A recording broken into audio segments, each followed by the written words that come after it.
Have you ever found yourself staring at a screen late at night, scrolling through an infinite feed of news, memes, and updates, feeling a strange, heavy hollow in your chest?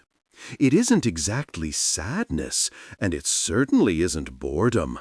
It is something deeper, quieter, and infinitely more unsettling. It is the feeling of being untethered. You have access to all the information in human history, yet you feel less equipped to navigate your life than your ancestors did 1,000 years ago. You are free to be anyone, go anywhere, and believe anything. Yet this freedom feels less like a liberation and more like a suffocating fog. This specific emotional and psychological gravity is what modern thinkers are calling the meaning crisis. It is not just a personal problem you are having. It is the defining atmosphere of our time. It is the background static of the modern world. To understand it, we have to look beyond the symptoms, the anxiety, the political polarization, the addiction to distraction, and look at the root cause. We have lost our shared map of reality. For most of human history, meaning wasn't something you had to go out and find or create for yourself. It was given to you. You were born into a world that was already enchanted.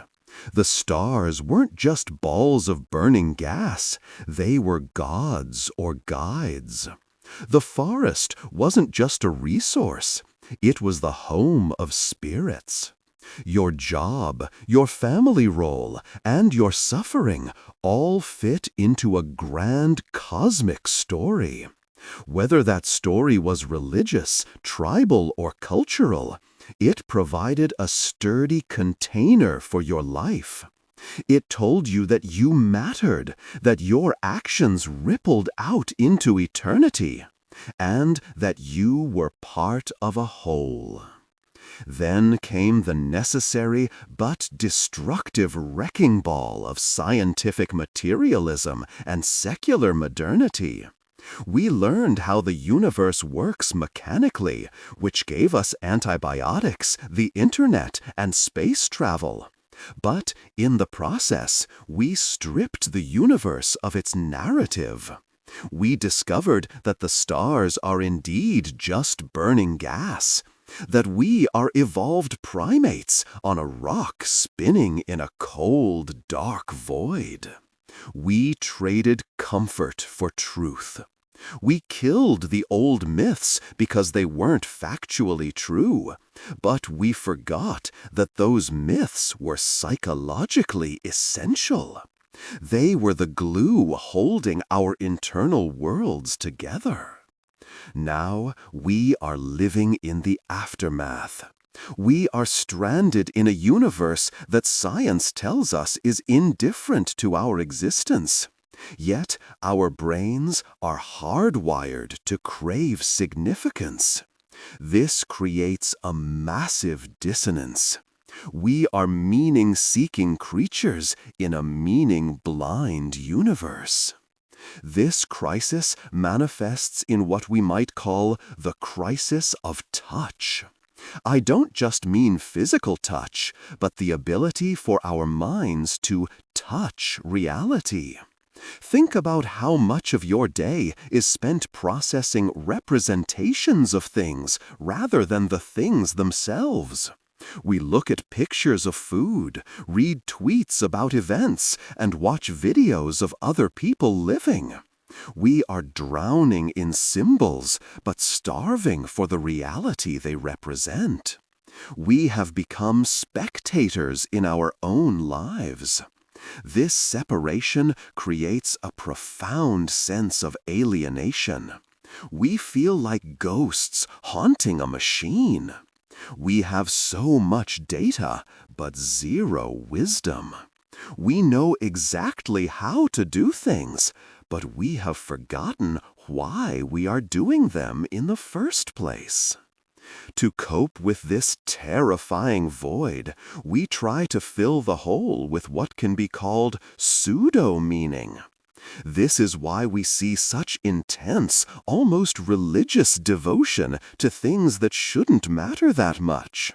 Politics has become the new theology for many, where our side is the absolute good and their side is the absolute evil. We treat brands, celebrities, or dietary trends with the fervor of a cult. We try to squeeze spiritual nourishment out of material success or social media validation. But these are junk food for the soul. They give you a quick spike of dopamine or a fleeting sense of belonging, but they leave you feeling emptier than before, because they don't connect you to the deep structure of reality. They are fragile, and when they break, we crash. The meaning crisis is also a crisis of attention. Meaning is, at its core, a relationship between you and the world. It is what happens when you pay deep, loving attention to someone or someone. But our attention is being harvested. The modern economy is designed to fracture your focus, to keep you skimming the surface, jumping from one notification to the next. When you cannot hold your attention on anything, you cannot find it meaningful. A shallow life is a meaning life. We are losing the cognitive capacity to sit with a complex idea, to read a difficult book, or to truly listen to a friend without glancing at our phone. We are becoming tourists in our own existence, snapping photos, but never really absorbing the view. However, there is a hopeful angle to this. Acknowledging the meaning crisis is the first step toward waking up. The solution isn't to try and force ourselves back into the old myths of the past. We can't unlearn what we know about science and history. We cannot go back to the garden. Instead, we have to move forward. We have to learn how to cultivate meaning without dogmatic certainty. This involves moving from propositional knowing, knowing facts, to participatory knowing, knowing through doing and connecting. It means realizing that meaning isn't a treasure you find at the end of a map. It is a music you make by playing your instrument. We find it in flow states, that zone where the challenge matches our skill and we lose our self-consciousness. We find it in deep ecology, reconnecting with the natural world not as a resource, but as a living system we are part of.